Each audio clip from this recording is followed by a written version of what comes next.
We are in a pandemic, and it's the fall. It's October 16th of 2020, and as you can see, face masks are the order of the day. I'm going to pull this face mask down just a little bit and adjust my ND filter so the light is not so strong. I'm bouncing a little bit, I know. I don't mean to do that. Okay, that should be better.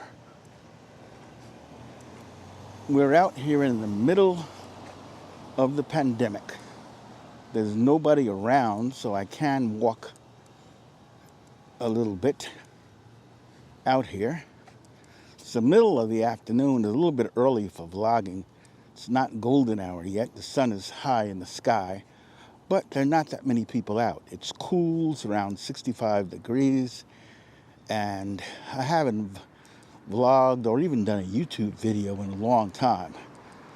We're in the middle of the presidential campaign, and what sparked me to come out and make this video was I wanted to talk about the implosion of Donald Trump.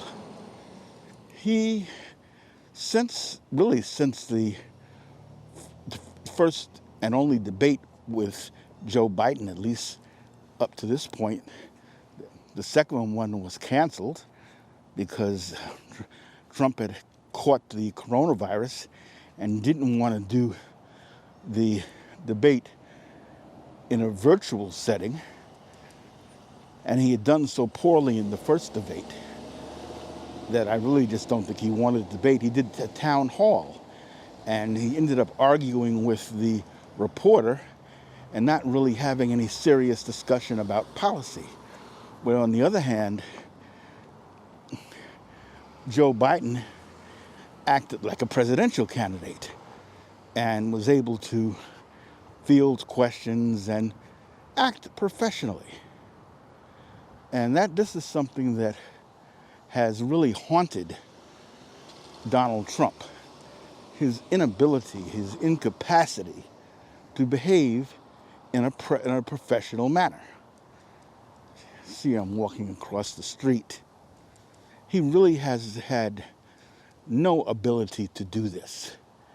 And this has really hurt him when it comes to dealing with people who are reasonable. There are those that like him.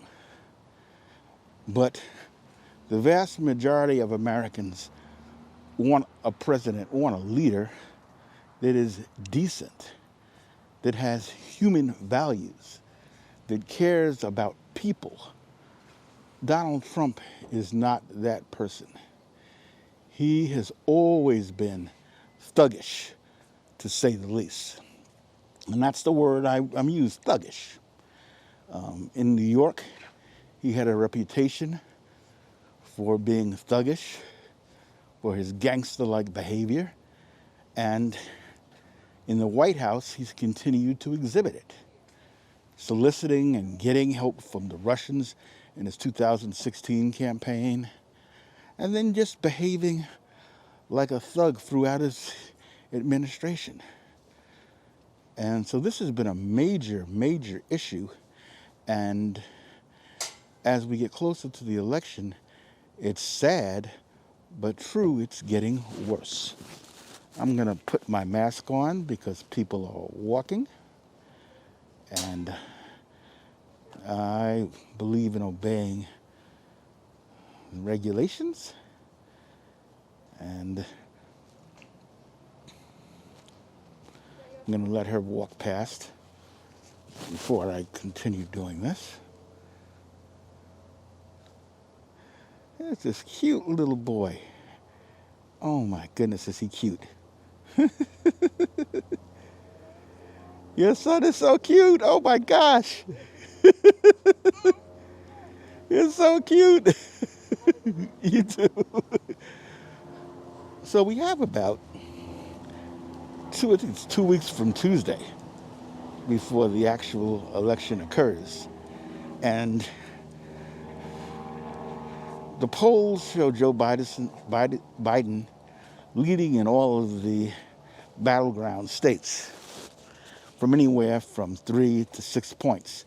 And the national vote, the popular vote, as for the country as a whole, he's up by about 10, 11%. And again, it's the individual states that matter. But that national poll gives an indication of trends. And it seems that the swing voters, who are generally suburban women, suburban white women to be specifically, are breaking toward Biden. And unusually so, the elderly, senior citizens, myself being a senior citizen, they tend to be breaking toward Biden. And of course, I couldn't conceive of voting for a thug like Donald Trump, but there are many people in my age bracket who tend to vote Republican. It's sad, but it's true. So his behavior has been outrageous, to put it mildly. His behavior has been outrageous, beyond the pale, beyond what we expect of normal human beings. That's the sad part of it all. Outside, I want to ingest this variable ND filter. It's nice to be able to walk. I'm holding the camera with the SwitchPod, which is a great creator-made vlogging device. Turnout in early voting has been just insane around the country. What I mean by insane, it's been people have been out voting, and it's so good to see. I am really glad to see people going to the polls in droves. I'm in the state of Georgia, which has become a battleground state. We have 2 Senate seats up, and the Democrats and Republicans are virtually tied. Trump and Biden are virtually tied in the state of Georgia, where a Democrat has not won the presidential vote since the candidate was from Georgia, Jimmy Carter, during his first race in 1976. I remember it well. I wasn't living here at the time, but I remember it well. And he won his home state of Georgia. He lost it to Ronald Reagan in 1980. And very sad year that was for me. We had 8 years of this right-wing racist president. But Trump is far worse. I am walking through the park, and a gentleman was out here just left. It's kind of sunny out right now. So as I was saying, this is a sad time for the United States. Donald Trump has really imploded and become a giant embarrassment to even his own followers. He's trying to stack the Supreme Court and put in someone within 2 months of election. Let's be clear. He has a right to do it, but they're rushing it. And this seat, there was a seat taken away from President Obama 9 months before the election because the Republicans controlled the Senate, and they refused to even have hearings on Judge Gorsuch, which really shows the lack of integrity. Senator Lindsey Graham of South Carolina said on tape to hold me account that I would never approve a nomination in the last year of a president's term. And of course, now he has switched his position. He was lying through his teeth. But we know that ethics and republicanism don't go together. I don't think ethics and politics, unfortunately, go together very much. But Republicans are brazen about their greed for power, their lust for power. Democrats feel a certain sense of at least having to put the face on of being people who care about justice, care about human rights, care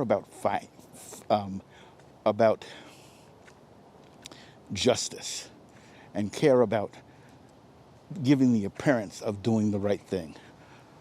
Republicans care about power and are brazen with it. They will do whatever it takes to win. And sometimes we wish the Democrats would behave more like that in some situations and not be as kind to the Republicans. Treat them the way they treat us.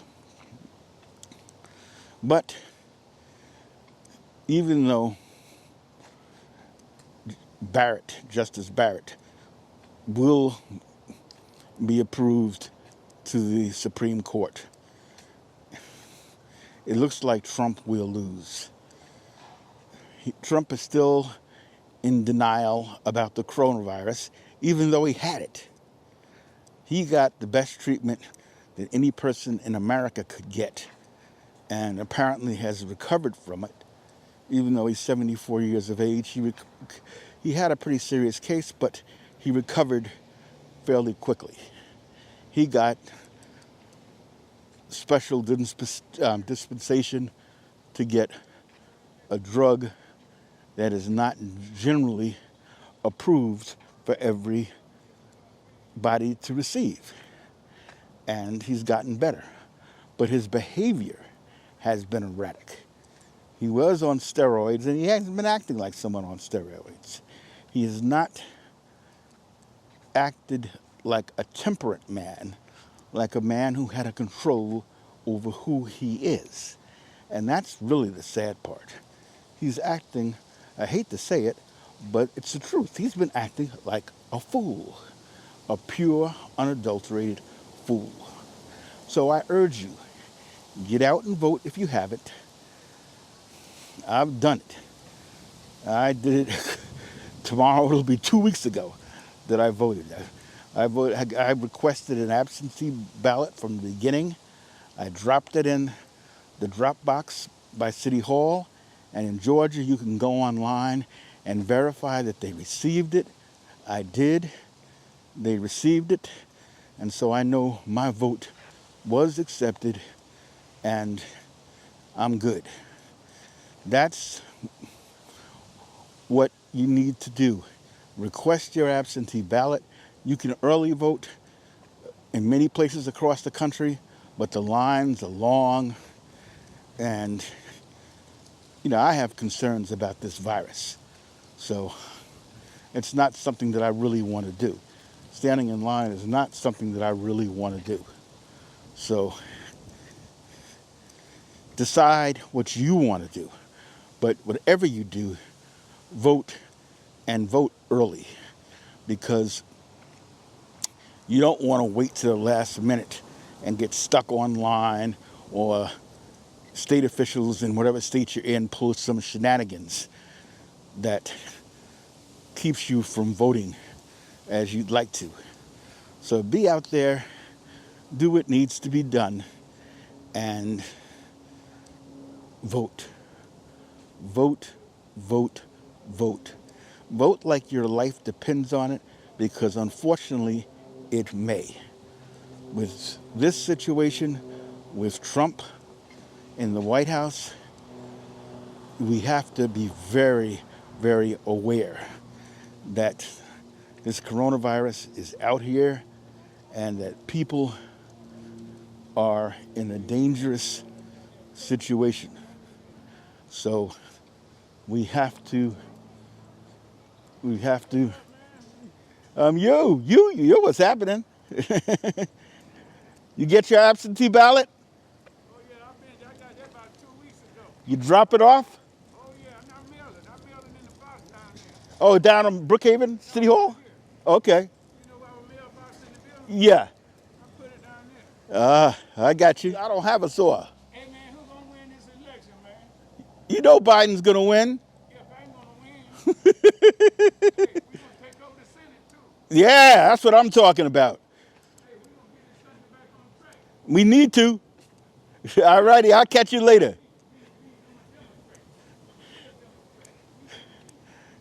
Resistance is not futile.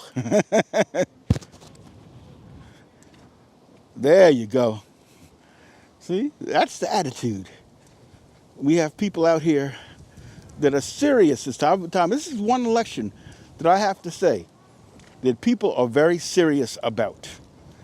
It's surprising, and it makes me very happy to see that people are serious about this. They're serious about getting rid of Trump. And that's something that I am very glad to see. And that's what we need. We need all of you. We need from senior citizens to 18-year-olds. Everybody needs to get out and vote. This is the most important election of my lifetime, and I'm 67. So you know, if you're younger than me, it's the most important election of your lifetime. So get out and vote. Get out and vote. And I think that's about it for today. I think that I have said all that I'm going to say. So I'm going to end this video. And as my hat says, resistance is not futile.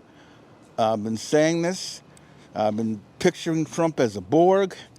And I think that it's coming true, that we are proving that resistance is not futile.